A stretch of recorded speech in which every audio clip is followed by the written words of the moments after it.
하나님 말씀 함께 같이 보겠습니다. 레위기 22장 17절부터 20절까지의 말씀입니다. 레위기 22장 17절부터 20절까지의 말씀입니다. 저 한 절 여러분과 함께 교독하겠습니다. 여호와께서 모세에게 말씀하여 이르시되 아론과 그의 아들들과 이스라엘 온 족속에게 말하여 이르라. 이스라엘 자손이나 그 중에 거류하는 자가 서원 제물이나 자원 제물로 번제와 더불어 여호와께 예물로 드리려거든 기쁘게 받으심이 되도록 소나 양이나 염소의 흠없는 수컷으로 드릴지니 흠없는 무엇이나 너희가 드리지 말 것은 그것이 기쁘게 받으심이 되지 못할 것임이니라. 아멘. 네. 여러분 한 주도 수고 많으셨습니다. 이제 점점 무더위가 다가오고 있는데요. 또 여러분의 강성함이 있기를, 또 강건함이 있기를 주님의 이름으로 축복합니다. 오늘 말씀을 통해서 무엇보다도 하나님의 뜻을 발견하기를 원합니다. 우리가 우리의 뜻을 하나님한테 관철시키는 자리가 아니라 하나님의 그 영원하시고 참으로 귀하고 기쁘고 평강한 그 하나님의 뜻이 우리의 삶 가운데 가득하길, 여러분의 직장과 일터 가운데 가득하시길 주님의 이름으로 축복합니다. 우리가 계속해서 레위기 말씀을 보고 있는데요. 이제 이 레위기도 실제적으로는 한두 달 정도 되면 저희들이 오늘 말씀을 좀 마무리 짓게 되는데요. 저희들이 이 레위기 말씀을 통해서 제가 여러분들과 함께 나누고자 하는 가장 큰 기본적인 메시지는 뭐냐면 거룩입니다. 이 시간에, 이 시대에 우리가 많이 놓치고 있는, 특별히 교회 안에서도 많이 놓치고 있는 단어가 뭐냐면 거룩입니다. 거룩하신 하나님 앞에서 거룩한 존재로 부르심을 받은 우리가 세상에서도 거룩을 기뻐하고 거룩을 쫓고 거룩을 우리의 삶 가운데 드러내며 살아가는 그 삶. 그게 우리 인생의 가장 큰 행복이고 그것이 우리 인생의 가장 큰 기쁨일 것입니다. 성경이 그렇게 우리에게, 이 레위기가 특별히 우리에게 그렇게 말씀하고 있습니다. 여러분, 특별히 우리가 레위기 16장을 통해서 대속죄일에 대해서 여러분들과 함께 나눴죠. 그렇게 수직적인 은혜를 통해서 우리에게 칭의함을 더하여 주셨다고 여러분에게 나눴고요. 또 이 19장, 그 양대 산맥이었던 이 19장을 통해서 그렇게 하나님의 은혜를 입은 자로서 이제 수평, 그러니까 우리의 이웃들을 우리가 어떻게 사랑해야 되는지 여러분들과 19장을 통해서 함께 나누었습니다. 오늘 특별히 이 22장은요, 또 다시 반복되어지는 단어가 있는데 흠없는 것이라는 단어가 나옵니다. 그렇게 흠없는 것으로 주 앞에 드려라. 그리고 흠있는 것은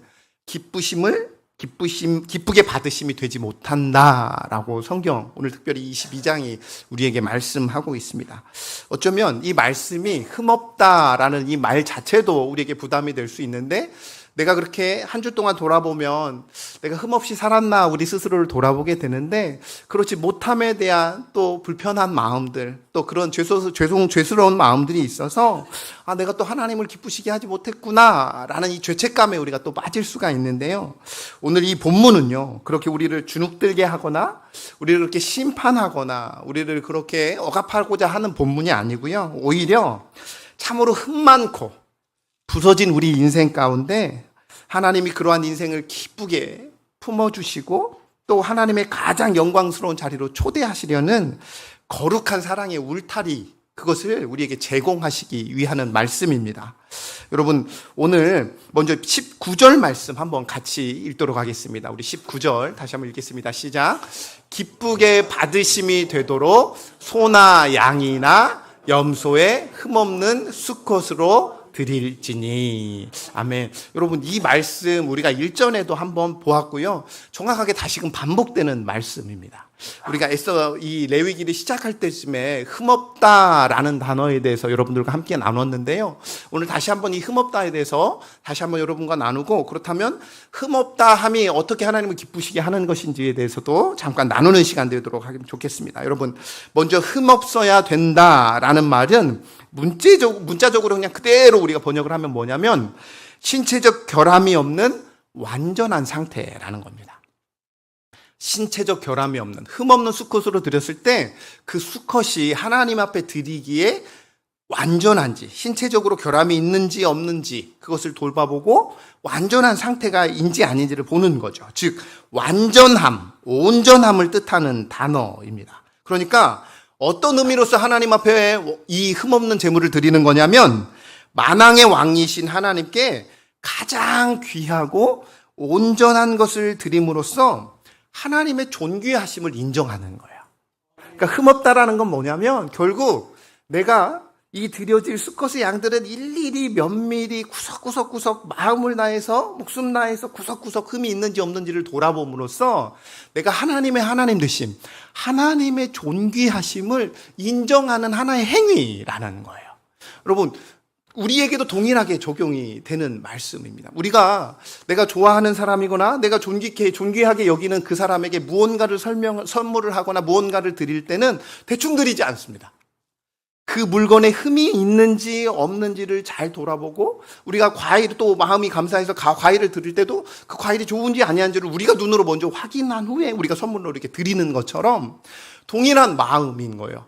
하나님의 존귀하심, 하나님의 하나님 되심을 인정하는 그 행위로서 흠없는 수컷을 드리는 것이 이 당시의 레위기의 제사의 첫 번째였다는 거예요.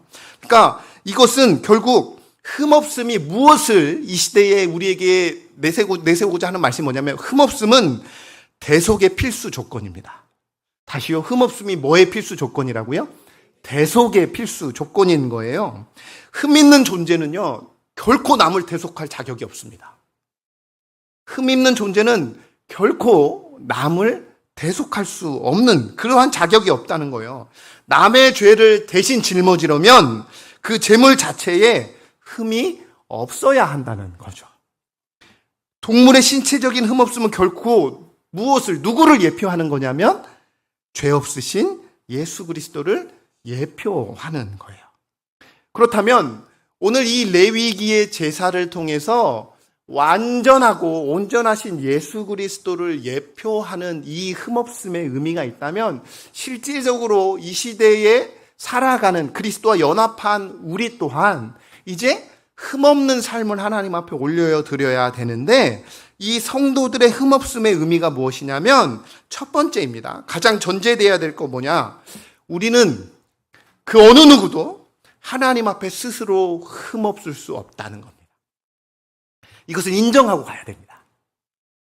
구원함의 가장 기초는요, 특별히 개혁주의 안에서 대한예수교 장로회 안에서 가장 기초적인 교리로서 우리가 배우는 것이 무엇이냐면 우리는 결코 하나님 앞에 스스로 흠없다 말할 수 없는 존재들이라는 거예요. 우리는 흠이 있는 존재입니다. 우리가 아무리 착하게 살아도 우리는 죄로 인해 이미 흠이 있는 존재라는 거예요.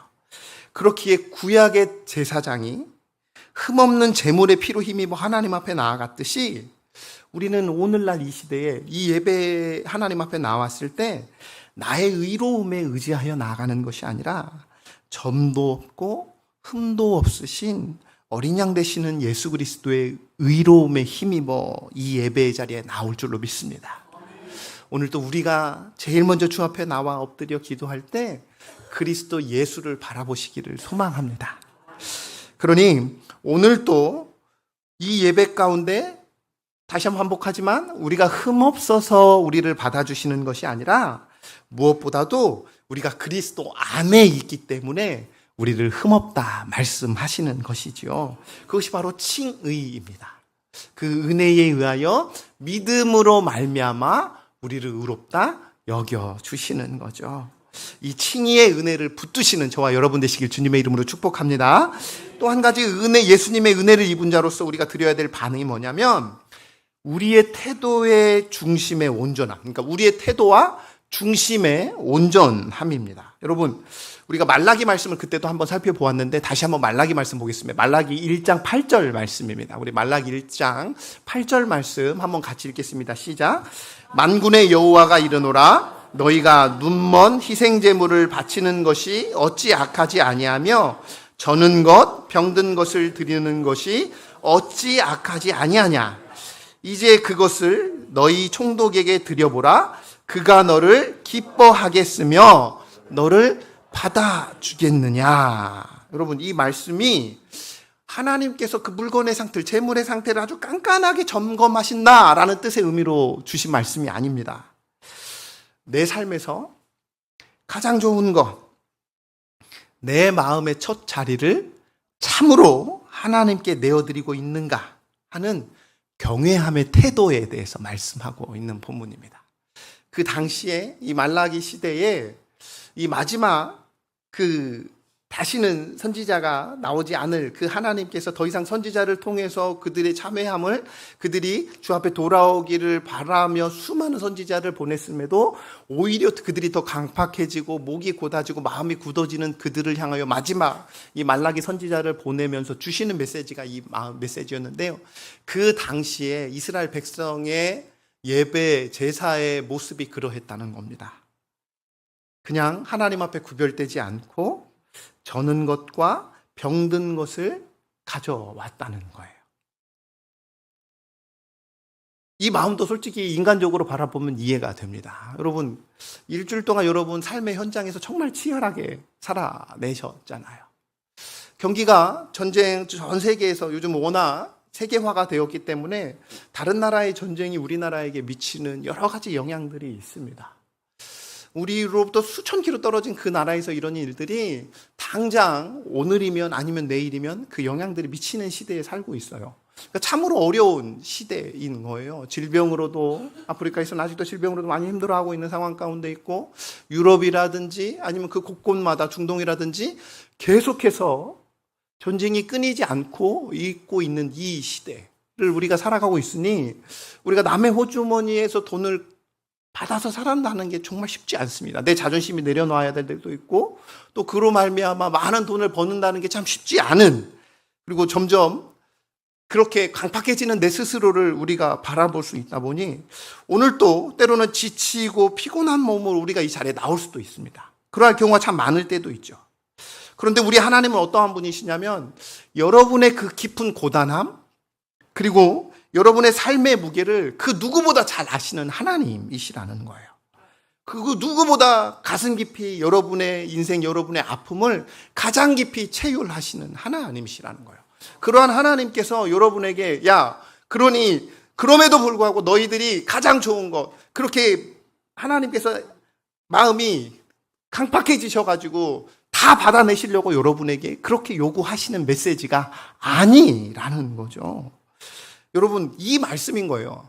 우리의 참된 안식과 회복은 어디서부터 시작이 되는 거냐?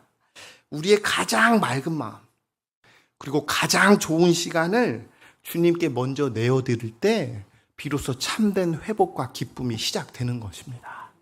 그 의미를 담아내는 것입니다.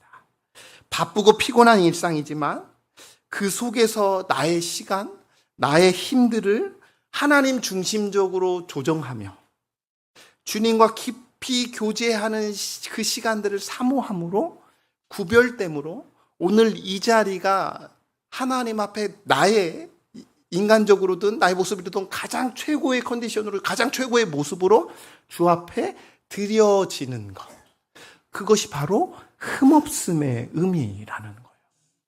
다시 한번 말씀드립니다. 여러분, 일주일 고나게 사실 수 있습니다. 힘겹게 사실 수 있습니다. 하지만 그 중심엔 오늘 드려질 이 하루, 오늘 드려질 이 한 시간을 위해서 우리가 일주일을 살아간다는 것을 잊지 않기를 소망합니다. 그것이 진정한 흠없음의 시작이라는 거예요. 물질을 드릴 때도 마찬가지라는 거예요. 내 삶에 다 꾸리고 남은 짜투리가 아니라, 왜? 하나님은 오늘 또 우리가 기도할 때 일용할 양식을 달라 기도하고 우리가 하나님 앞에 믿음으로서는 고백하는데 정작 그렇게 드러난 결과물에 있어서는 우리가 기도한 것만큼 하나님 앞에 나아가지 못하고 있는 거잖아요. 그것에 대해서 주님 말씀하고 계시는 겁니다. 구별하여 드리는 그 마음의 중심. 하나님은 액수에 대해서 말씀하고 있지 않습니까? 하나님은 이 표현서도 참 그렇지만 하나님 거지가 아니시잖아요. 하나님은 우리의 이 온 우주 만물을 창조하신 하나님이시잖아요. 하나님은 두렙돈의 과부의 돈을 가장 기쁘게 흠양하신 하나님이십니다. 하나님은 바리새인들이 그 두꺼운, 여러분 그 당시에 그 예물이 드려졌을 때 어떻게 드려졌냐면요, 그 쇠로 청동으로 만들어졌습니다. 그리고 그 당시에 지금 이 시대도 그렇지만 비싼 것일수록 동전이 두꺼웠습니다. 그런데 소리가 달랐어요. 두꺼운 금액을, 큰 금액을 내면 그 땅 하고 아주 묵직한 소리가 딱 나면서 또르르르르르르 흘러가는 소리가 굉장히 들리면 그러면 그 주변에 있는 사람들로 대충 계산이 되는 거예요. 아, 비싼 거 냈구나, 뭐 했구나. 랩돈은요, 정말 가치 없는 그 당시에 화폐였습니다. 그걸 딱 들여줬을 때도 아마 동일하게 쳐다봤을 거예요. 저게 뭐야? 뭘 갖다 낸 거야? 라고 여기 그런데 주님은 뭐라고 말씀하셨죠? 전부를 드렸다고 말씀하셨어요. 그러니까 하나님이 원하시는 건 돈의 가치와 돈의 액수를 말씀하는 게 아니에요. 그 사람이 오늘 드려지는 이 하루를 위해서, 이 시간을 위해서 무엇을 준비하였는가요? 하나님은 그것을 오늘 바라보고 계신다는 겁니다. 그게 흠없음의 의미라는 것이지요. 그것이 바로 태도와 중심의 온전함을 말씀하고 있는 것입니다. 또 하나 흠없다의 의미가 뭐냐면요, 여러분, 겉과 속이 같다라고 말씀드렸습니다. 교회에서의 삶, 세상에서의 삶이 다르다면 흠없는 재물이다라는 것입니다. 공의와 정의로 세상을 살아가는 삶. 오늘 정말 마음을 다하였던 그 찬양을 드렸던 그 찬양의 입술의 고백이 동일하게 세상에 나아가서 저주가 아니라, 미움이 아니라, 또 악을 뿜어내는 그 말들이 아니라 동일하게 세상에서도 남을 세워주고 칭찬하며, 그리고 주 앞에서 남을 비방하거나 거짓말하는 것이 아닌 하나님 안에서 사랑하는 마음으로, 긍휼의 마음으로 베푸는 그 삶. 그것이 흠없는 재물, 흠없다라는 것이죠. 그러니까 흠없다는 것은 완벽하다는 게 아니라 숨기는 것이 없다라는 것입니다.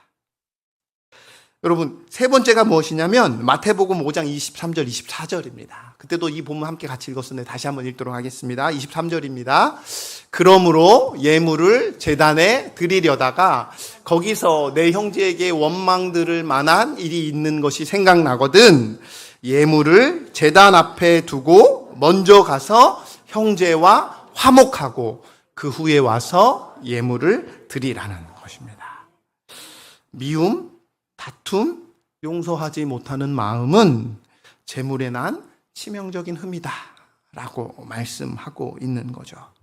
사랑하는 성도 여러분, 세상에 살아가다 보면 우리는 참으로 미약하고 미천한 존재다 보니 우리를 헤아려 하고 또 때로는 악이 동일하게 이렇게 우리 안에 이렇게 들어왔을 때 우리도 자연스럽게 그와 동일하게 반응하려는 우리의 마음의 욕구가 발생을 합니다. 그때 말씀드렸잖아요. 남을 해하려 하는 생각은 0.1초도 안 걸립니다. 여러분, 계획하고 악을 꾸미지 않잖아요. 악이 오는 순간 그대로 악을 반응합니다. 이거는 참 신기하게 그렇게 죄인의 특징 중에 하나라는 거죠. 그 가운데 오늘 우리에게 주시는 메시지가 뭐냐면 흠없는 존재라는 것은 결국 먼저 가서 화해하고 오라 라는 이 메시지가 그 안에 담겨져 있다는 거죠. 그러니까 예수님의 은혜를 입은 자로서 태도와 중심의 온전함을 가지고 주 앞에 나아가는 것, 그 안에 이웃과의 사랑함도 포함이 되어 있다는 거죠. 그것이 바로 흠없는 재물의 의미라는 것입니다. 바라옵기로는 이 주님 앞에 흠없는 자로 살아가는 저와 여러분 되시길 주님의 이름으로 간절히 축원합니다. 자, 그렇다면 이제 이 흠없다의 의미를 알았다면 이 흠없는 재물을 하나님이 어떻게 하신다? 기쁘게 받으신다는 거예요. 그러면 기쁘게 받으신다라는 이 단어의 의미도 여러분들과 함께 좀 봤으면 좋겠는데요. 이 단어가 뭐 옆에 써두셔도 되는데 어떤 성경은 같이 옆에 써 있기도 합니다. 라촌이라는 단어를 쓰고 있습니다. 굳이 제가 말씀드리는 이유가 뭐냐면 이 단어가 뭐냐면 기뻐하다, 은혜를 베풀다, 호의를 가지다라는 이 동사에서 만들어진 명사인데요.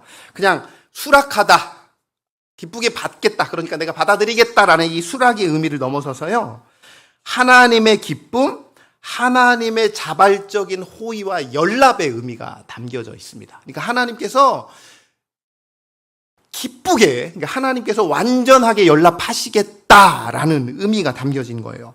그러면 이 기쁨의 첫 번째 의미가 무엇이냐면 하나님은 제물이라는 물건이 필요하셔서 이 제사를 우리에게 요구하시는 게 아니라는 거예요. 이와 관련해서 한 목사님이 그가 쓰신 이 주석에 뭐라고 나타났냐면, 우리 한번 같이 읽어볼까요? 하나님이 라고 시작되는 것입니다. 시작. 하나님이 진짜 원하시는 것은 형식적인 재물이 아니라 그 재물을 드리는 자의 마음, 중심, 전체를 하나님께 열심으로 드리는 겁니다. 열심으로. 그러니까 그래서 우리가 성장반 때도 이번 주에도 얘기했지만 100을 내게 허락하신 하나님께 내가 100으로 반응하는 거예요. 하나님이 원하시는 게 그거라는 거예요. 부자가 50만 내도 가난한 자가 100을 1000을 다해서 드리는 게 많으니 나는 그러면 부자님 50만 드리겠다. 그것만으로 충분하다. 이런 개념이 아니라 각자 주어진 상황과 은사와 달란트에 맞지만 그 상황 가운데서도 마음과 중심 그리고 그 전체를 하나님께 100의 삶으로서 온전히 드리는 것. 그것을 하나님이 기쁘게 흠양하신다는 거예요. 그러니까 하나님이 원하시는 것은 재물이라는, 그러니까 그 재물이라는 매개체를 통해서 우리와 나누는 인격적인 기쁨 그리고 그 관계를 회복하신다는 것입니다. 즉 기쁘게 받으심이 되도록 드려라 라는 것은 어떤 의미가 있냐면, 재물을 드리는 자의 내면 그리고 그 의지가 하나님의 선하시고 기뻐하시는 뜻에 온전히 합치되었다는 것을 의미하는 거죠. 내 고집, 내 자아를 꺾고 하나님의 다스림 속으로 들어가는 것. 참 아름답고 멋있는 문장입니다, 여러분. 뭐 제가 만들어 그런 게 아니라 그냥 그 표현인 거잖아요. 내 자아, 내 고집을 꺾고 그 하나님의 다스림 안에 이렇게 내가 들어가는 거예요. 그게 인생의 가장 복되고 아름다운 삶이라는 것입니다. 그런 삶을 살아낼 때 우리가 무엇을 마주하게 되냐면요, 하나님의 기쁨과 하나님의 따뜻함과 하나님의 평강을 마주하게 되는 겁니다. 이 은혜가 가득하길 주님의 이름으로 축복합니다. 여러분, 이런 상상을 혹시 해보신 적이 있습니까? 그러니까 레위인들, 그러니까 우리가 아는 것처럼 이 아론의 자손들만이 누가 무엇이 될 수 있죠? 제사장이 될 수 있잖아요. 아론의 자손인데 흠이 있는 거예요. 육체적으로 아픈 거죠. 그러니까 정결하게 다 태어났으면 좋겠는데 그러지 못할 경우가 있단 말이에요. 제사장인데. 제사장으로 구별되이 그에 따라서 이렇게 쭉 자손들이 다 제사장으로서 서 가는데 몸에 아픔이 있는 거예요. 그러면 그 제사장은 제사장의 역할을 감당할 수 있을까요? 없을까요? 없어요. 야박하죠. 야박하게 보일 수 있죠. 그런데 오늘 보시면 하나님은 그 아픔마저도 그냥 잊지 않으십니다. 우리 21장 22절 한번 같이 읽겠습니다. 21장 22절입니다. 한번 같이 읽겠습니다. 그는 그의 하나님의 성물이 지성물이든지 성물이든지 먹을 것이나. 이게 무엇을 말씀하는 거냐면, 하나님은 비록 그들이 그 당시에 주님이 말씀하시는 그 육체의 한계와 흠 때문에 제단 위에 서서 제사를 집례할 수는 없었지만 성막에서 제사장들에게 주어지는 가장 거룩한 음식물인 그 지성물과 성물을 공동체와 함께 동등하게 나눠 먹을 수 있었다는 겁니다. 그것을 하나님께서 허락하셨다는 거예요. 이것이 무엇을 의미하느냐? 하나님께서는 그들의 그 태생적인 연약함과 부서진 삶의 흔적을, 그렇게 몸에 짊어지고 살아가는 그 고통과 눈물과 그 수고 자체를 그냥 그 자체로서, 그러니까 그들이 감당해야 할 온전한 사역이자 제사로 인정해 주셨다는 거예요. 화려하게 제단 위에서 불을 피우는 것만 제사가 아니라 내 몸의 약함과 그 인생의 부서진 자리에서 묵묵하게 견뎌내며 하나님을 예배하는 그 눈물의 삶을 하나님은 제단 위에 올려지는 그 제물만큼이나 소중하게 보시고 기쁘게 받아주셨다는 것입니다. 사랑하는 성도 여러분, 세상은 뭔가 뛰어나고 또 능력이 있고 완벽한 성과를 내는 사람을 기쁘게 받아들이죠. 세상에 그게 이치이고 세상의 가치관입니다. 그러다가 조금만 흠이 있고 부서지면 잉여되고 쓸모없다 말하고 거절하고 외면하죠. 그러나 우리 하나님의 기쁨은 다르다는 거예요. 뭐냐면 하나님은 제단 위에 서지 못해서 구석에서 눈물 흘리는 자들, 그 제사장들을 향하여 따뜻한 눈으로 지금도 바라보고 계신다는 거예요. 너는 내 거룩한 음식을 함께 먹을 자격이 있는 내 소중한 자녀다 라고 말씀하시는 겁니다. 오늘 내 삶에 말 못한 상처와 또 깨어진 흔적이 있어가지고 낙심하고 계신 분들도 있을 것입니다. 내 모습이 때로는 너무나도 세상과 비교했을 때 초라해서 하나님이 나 같은 자의 예배를 과연 받아주실까? 내가 과연 이곳에 있어도 되나? 라고 그러한 마음으로 있는 분들도 계실 겁니다. 하지만 기억하십시오. 참된 제사장이신 예수 그리스도 안에서 하나님은요, 여러분의 그 부서진 마음과 상한 심령을 그리스도 안에 있는 모든 자들은 세상의 그 어떤 것보다 그 무엇보다도 기쁘게 흠양하신다 말씀하셨습니다. 그 안에서 참된 기쁨, 기쁘게 흠양하시는 제물로서 세상의 가치관에 내가 억압되었고 내가 눌려있고 아무것도 아니다, 자존감이 바닥을 치고 있는 내가 있다면 오늘 이 말씀으로 인하여 힘을 얻으시는, 그렇게 기쁘게 흠양하시는 주님을 바라보시는 저와 여러분 되시길 주님의 이름으로 축복합니다. 자, 이제 마지막인데요. 여러분, 레위기 22장 전체를 우리가 아우르면서 백성들에게 주시는 근본적인 약속과 성화의 비결이 담겨지는 그 말씀이 하나 있는, 구절이 하나 있는데요. 32절입니다. 우리 32절 한번 큰 목소리로 같이 읽도록 하겠습니다. 레위기 22장 32절입니다. 너희는 내 성호를 속되게 하지 말라. 나는 이스라엘 자손 중에서 거룩하게 함을 받을 것이니라. 나는 너희를 거룩하게 하는 여호와요. 아멘. 하나님은 우리에게 흠없이 거룩하라 라고 명령하시지만 동시에 자신을 가리켜서 무엇이라고 말씀하시냐면 나는 너희를 무엇하게 하신다? 거룩하게 하신다는 겁니다. 그러니까 그 거룩을 위하여 너희들이, 나는 거룩하니까 너희들을 최대한 거룩하게 힘써서 나에게 와가 아니라 내가 너희를 거룩하게 만들겠다라고 말씀하시는 거예요. 그래서 복음 중에 복음입니다. 우리는 우리의 의지와 율법의 노력으로 우리를 전혀 깨끗하게, 아까 가장 서두에 말씀드린 것처럼 우리를 스스로를 흠없고 깨끗하게 만들 능력이 전혀 없는 존재입니다. 내 안에 막 펄떡이며 살아 숨쉬는 지금도 이기적인 내 마음, 조금만 내게 상처를 주면 그것에 민감하게 반응하는 내 모습이 우리 안에 있을 수 있죠. 저도 그렇고 여러분들도 계십니다. 나 그렇게 안 살, 나만 안 건들면 돼. 그럼 나 그렇게 반응 안 할 거야. 라고 우리가 그렇게 살아가는 우리 존재가 있을 수 있죠. 우리가는 그냥 그런 사람입니다. 이기적인 자아, 탐욕, 절대 내 힘으로는 우리는 죽이며 살아갈 수 없는 존재가 바로 우리입니다.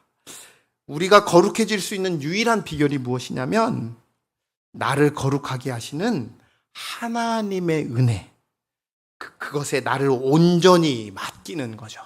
즉, 한번 같이 따라해 주시겠습니까? 소속의 전환. 소속의 전환이 필요하다는 거예요. 이것에 대해서 한 레위기 주석학자가 이렇게 기록했습니다. 좀 길지만 제가 읽어드리겠습니다. 눈으로 한번 같이 보십시오. 제가 읽어드릴게요. 이스라엘의 구별된 삶은 여호와를 하나님으로 고백하고 살아가는 삶, 즉 여호와 하나님의 다스리심 가운데 살아가는 삶, 하나님의 통치 안에 살아가는 삶으로의 초대가 하나님이 이스라엘을 부르신 까닭이라는 거예요. 앞서 말씀드린 것과 중복된 말씀이기도 하지만 여러분, 그렇다는 거예요. 우리가 반드시 하나님을 기쁘시게 하는 가장 기본적인 원천적인 첫 번째가 무엇이냐면 거룩은 내 힘으로 이룰 수 있는 게 아니다. 오늘 이 예배를 통하여 또 내게 허락하신 말씀을 통하여 우리는 거룩의 힘을 공급받는다는 거죠. 그래서 무시로 여러분, 저번 주에도 말씀드렸지만 그리스도인의 뜻이 무엇이었죠? 그리스도인은 내가 그리스도께 속한 사람이라는 거예요. 무시로 여러분 끊임없이 스스로에게 묻기를 원합니다. 일하다가 어떤 상황의 결정의 순간마다 내가 지금 하나님의 은혜에 소속되어 있는가? 아니면 나의 육체와 야망과 욕망과 내 의에 소속되어 있는가? 이것을 끊임없이 묻는 거예요. 나는 지금 어디에 소속되어 있는가? 나는 하나님의 소유요, 주님의 은혜에 굳건히 소속되어 있다. 내가 그렇다면 나는 세상의 평판이나 거절에 내 영혼이 쉽게 흔들리거나 파멸되지 않는다. 나를 거룩하게 하시고 품으시는 왕의 음성이 내가 너를 품었다, 너는 나의 것이다 말씀하시는 그 왕의 음성이 내 안에 가득할 때, 그리고 그 말씀을 붙잡고 나아갈 때 우리는 비로소 오늘 이 말씀처럼 하나님의 통치 안에 있는 하나님이 기쁘게 받으시는 재물이다라고 말씀하고 있는 것이지요. 사랑하는 성도 여러분, 어둠 속에 깊이 있잖아요. 그럼 어떻게 되냐면 나 자신의 어둠을 볼 수 없습니다. 참 이게 아이러니합니다. 내가 얼마나 어두운지를 보려면요, 내가 어두움 가운데 있으면 나는 보지 못합니다. 내가 어두운가 어둡지 않은가를 알 수 있는 유일한 방법은 무엇이냐? 그러니까 무슨 말이냐면 내 자아가 지금 어디에 소속되어서 내가 길을 잃었는지 내 이성과 생각으로는 분별해낼 수가 없다는 거예요. 그렇으니까 우리는요, 매일 아침 아까 우리 장로님 기도해 주셨지만 새벽을 깨워서 주님 앞에 나왔을 때 그 말씀과 기도를 통하여 우리의 영혼을 비추어질 말씀의 빛, 성령의 조명하심이 절대적으로 필요하다는 거예요. 사랑하는 성도 여러분, 아침에 눈을 뜨자마자 우리가 제일 먼저 붙드는 게 뭐죠? 바로 그죠? 뭔 일이 있었나? 뭔 연락이 왔나? 뭐가 있나? 우리는 그냥 이거는 그냥 자동 반사입니다. 깨어지는 순간 바로 핸드폰을 잡고 우리가 바로 이렇게 보고 연락이 왔는지 아니면 뭐가 있는지 아니를 우리는 확인하죠. 그렇죠? 이 시대가 우리를 그렇게 만들었습니다. 오늘 우리에게 이 말씀을 통해서 조명하는 건 무엇이냐면 내 영혼을 고요히 하나님께 묵상시키는 말씀의 자리로 먼저 나아가길 소망합니다. 일어나면 잠깐 같이 그 자리에 앉아서 하나님 앞에 오늘 내게 부어주실 그 은혜, 또 더 나아가 하나님을 기쁘시게 하는 일들을 사모함으로 무엇이 하나님을 더욱더 영광 돌리는 삶일까를 간구하며 기도하는 저와 여러분 되시길 소망합니다. 그리고 무시로 하나님의 말씀이 나를 다스리기를. 하나님의 다스림 안에 있다는 건 결국 무엇을 의미하는 거냐면 말씀이 나를 잠식하게 만드는 거예요. 그렇지 않으면 우리는 세상에 잠식되어집니다. 신자가 세상에 잠식되지 않는 유일한 방법은 말씀 안에 잠식하는 겁니다. 그러면 내가 말씀을 붙드는 것 같지만 결국 말씀이 나를 붙드는 거예요. 되는 거예요. 말씀이 나를 살리는 거죠. 이것이 흠없는 제물로서 하나님 우선주의, 그리고 하나님만을 온전히 사모함으로 나아갈 때 그것이 하나님을 기쁘시게 하는 흠없는 제물로서의 삶이라는 것이지요. 이제 말씀을 마치겠습니다. 너무나도 잘 아는 말씀입니다. 로마서 12장 1절 말씀입니다. 우리 한번 같이 읽어볼까요? 시작. 그러므로 형제들아, 내가 하나님의 모든 자비하심으로 너희를 권하노니 너희 몸을 하나님이 기뻐하시는 거룩한 산 제물로 드리라. 이는 너희가 드릴 영적 예배니라. 아멘. 이제 더 이상 우리는 염소의 피가 필요 없죠. 왜? 영원하고 참된 대제사장 되신 그리스도 예수께서 흠없는 제물로서 십자가에 단번에 피 흘려 죽었기 때문입니다. 그리고 우리를 살리셨기 때문입니다. 그 사망의 모든 멍에를 부쉈기 때문입니다. 그러니 이제 우리는요, 어떠한 오늘 이 자리에 나서 종교적인 의식을 넘어서서 우리의 평범한 일상의 삶 전체를 하나님이 기뻐하시는 산 제물로 드려야 되지요. 그렇게 하나님이 기뻐하시는 산 제물로 드리기 위해선 말씀과 기도 앞에 엎드리고요. 더 나아가 이웃을 내 몸과 같이 사랑하며 살아가는 그 삶을 살아낼 때 하나님이 여러분 한 명 한 명을, 여러분의 가정을 일터를 기쁘게 흠양하실 줄로 믿습니다. 이러한 복된 삶, 아름다운 인생 되시길 주님의 이름으로 축복합니다.